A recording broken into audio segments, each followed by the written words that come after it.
Tara guys, manood tayo guys. Taran! For today's video ay susubukan namin gumawa ng pinakamalaking bingka sa buong mundo. Ito ang Pinakamalaking bibingka daw, guys. sa buong mundo. Kung talagang maluluto. Common, Papa. It's common. Po. It's a potato. So touch this. Ang sarap. Dako guys, ang hinihimo niya. May gumawa na ng pinakamalaking pizza, pinakamalaking burger, at kahit donut. Pero ngayon, dahil sa malabahay na laki nito, marahil na paisip kayo kung totoong bingka ba talaga to. Ganito kalaki ang drum at ganito kalaki ang aming lutuan. Gabay-gabay guys ang drum, no? Grabe ang struggle namin sa pagluto nito.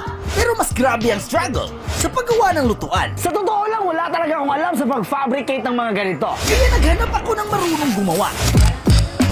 Ang bawat ligo ng mga stainless na ito, Ay nagkakahalaga ng 6,500 each. 1,500 yung isa. Namin ng 19 pieces. 19? 6,500 times 19 is equals 123,500. Hindi pa rin kasama Grabe, ang mga 123,000 bedding, guys. square tube, at labor ng nagtatrabaho. Baka pa ng libor, ano lang na? Mic check. Flat sheet. ang lutuan na ito ay halos umabot ng 200,000 pesos. Sa sobrang laki ng gastos, 200,000. marami hindi naniniwala. 200k na lutuan? Tapos pinakamalaki sa buong mundo? Ano akala mo sa stainless? 20k isa? 100k? Sobra na yan. At nabas pa ako sa Daming TikTok. basher.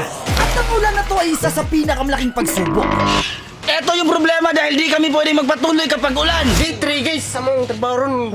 Day 3 na at nasimulan na naming mapatayo ang aming lutuan. Pero lagayan pa lang to ng uling. Sobrang linaw guys. Ilang araw na ba ngayon? Day 4 na boss. Yo, what's up, day 4? 4 na araw. Grabe. At ang busy sila, nag-prepare naman kami ng mga kasangkapan. Fire in the hole! Yo, what's up, day 5? Pag 5 araw. Nagluto kami ng 250 Grabe, na isang content niyog. lang guys. 250 na niyog. Tapos 250 drum pa lang, na lutuan pa lang ng binili namin sa bingka. market. Bali 500 200K. lahat. Ang daming niyog. 12 sako ng bigas, 4 na sakong asukal, kilo-kilong yes at iba pa. At dahil sa bigat ng takip, kailangan namin gamitan ng chain block. Isa ito sa pinakamahirap na challenge sa video na to. Dahil hindi kayang buhatin ng aking mga crew ang takip ng aming ginawang lutuan. Ito ang aming mga workers. Kahit walang COVID, naka-face shield. Ngayon, kailangan namin ilapit to Sabi dito guys. sa takip. Imagine kailangan namin ng 6 na tao upang mabuhat ang lutuan na ito. Ganyan kalaki ang bingka na ating gagawin. Kung talagang maluluto. Yo, what's up? Maaga tayong gumising ngayon kasi kailangan nating ihalo lahat ng mga sangkap ng maaga. Ayaw ko pang gumising pero wala akong magagawa.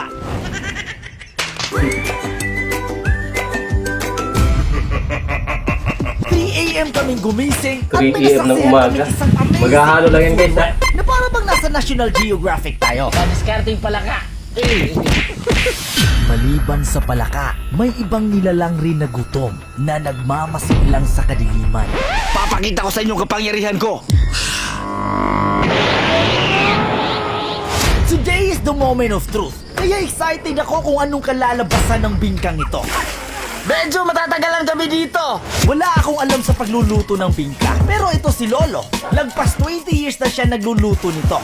Grabe, nag-hype talaga siya guys ng mga experts Masasabi kong para baguhan siya dito. Nagluluto na naman ang mga taga-India. Dahil sa dami ng kasangkapan, hindi matapos-tapos ang aming pagbiga at paghalo-halo. Sa sobrang laki ng gastos, wala na akong pera. Kaya kung gusto mo pa akong magpatuloy, please share this video para naman may magastos pa tayo sa susunod na content. Ang sarap. Siguro yung iba nang didiri sa paggawa namin ito. Pero wala kasi tayong makina na magagamit, kaya mano-mano. So ngayon, panahon na para linisin ang lutuan.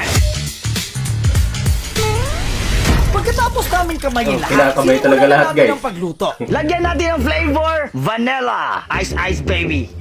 Ay, lang. Alam kong excited ka sa kalalabasan nito. Sa totoo lang, kami rin. Kaya watch this video till the end. Para kaming nagbubuhos ng pundasyon. Sa laki ba Base naman sa yan? aming research, Wala ba namang pinakamalaking bingka na pwede nating i-break? Kung talagang maluluto. Ito guys, yung content creator guys na gumagawa talaga ng kakaiba na hindi kaya gawin ng isang content creator. Sa tingin ko parang naluto na. Isang oras pa bago magluto to. At walang ibang paraan upang malaman kung libuksan ng takip. At eto ang isa sa pinaka-hassle na aming ginagawa. Ilaw pa. Umabot kami ng 12 AM hanggang umaga pero di pa rin luto. Isang araw na pagluto Ngayon ay guys. pangalawang araw sa aming pagluluto. Lahat kami ay nawalan ng gana dahil sa lakas ng ulan. Bakit? Nakapasok ang tubig sa loob ng aming lutuan. Grabe nakakaiyak guys. Yung usok. Gago! So ngayon, try namin kunin yung mga tubig na nakapasok dahil sa ulan. Sa tagal na tapos magbawas ng tubig, nakapag-desisyon na lang akong magpagupit. Dito na ngayon sa pagluluto at alam kong hindi na to edible. Dahil nangangamoy asim na. Pero gusto ko lang talagang subukan kung totoo bang maluluto ba talaga ito. Kaya sinimula na naming tanggalin ang lahat ng bolt upang makita ang resulta. Unboxing bengka. Ang dami palang tubig ulan na nakapasok sa loob at hindi na-calculate ng tama ni Lolo ang dami ng bigas na aming kinakailangan. Kung nagtataka kayo kung bakit walang Sayang. gumawa ng malaking bingka, ito yung sagot. Masakit man sa amin na naging palpak ang kinalabasan, pero minsan sa buhay kailangan talaga nating subukan upang malaman. Sabi nga sa quotes, don't be afraid to fail. Be afraid not to try. Kahit ang idolo kong si Mr. Beast, di lahat ng videos niya naging success. Hindi man natin nakuha ang titulo ngayon, baka bukas maging luto na ang ating ihahain at tayo ay aahon.